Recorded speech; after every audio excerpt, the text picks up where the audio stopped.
Bonjour frères et sœurs. Pour moi, c'est un privilège d'annoncer la crucifixion de notre Seigneur lors de cette semaine sainte. Alors j'ai un verset qui parle de ça dans Luc 23, de 38 à 43.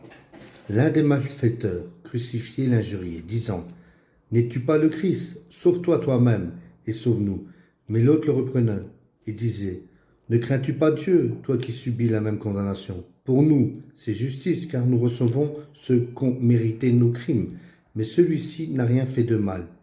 Et il dit à Jésus: Souviens-toi de moi, quand tu viendras dans ton règne.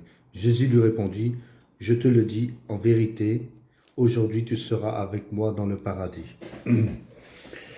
Alors, une pensée personnelle là-dessus, on peut se dire que, voilà, il y a deux personnes crucifiées, une qui l'insulte, qui l'injure, qui le méprise, l'autre qui craint Dieu, qui se repent, et le fait de se rependre, le Seigneur Jésus lui accorde la promesse de la vie éternelle.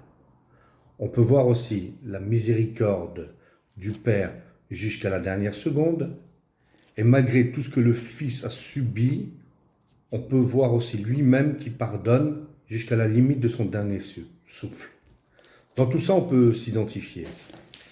Il y a ces deux bandits, un qui se repent, l'autre qui le rejette. On peut se voir aussi nous-mêmes, avant d'être chrétiens, comme si on était à la croix, qu'on méritait la mort, et le jour qu'on s'est repenti, qu'on a donné notre vie à notre Seigneur et à notre Sauveur, en Jésus-Christ, on est sauvé.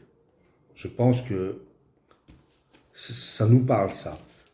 Car Dieu, il ne cherche pas à condamner les hommes, mais à les sauver. Être le modèle du Christ, c'est d'avoir la miséricorde et le pardon. Alors moi, avec mon expérience, quand on évangélise avec mon frère Vincent et d'autres, régulièrement avec frère Vincent, c'est que le Seigneur, il nous amène des âmes et qu'on puisse proclamer la parole de Dieu.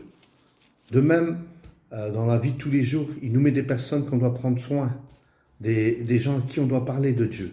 Le Seigneur organise toutes choses.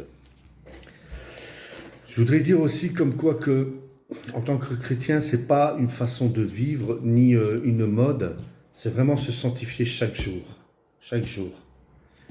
et de chercher à sauver les âmes comme le Christ l'a fait jusqu'à la dernière seconde de sa vie.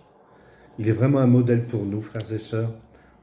J'espère que ça vous a parlé, que Dieu vous bénisse, soyez bénis. À bientôt, au revoir.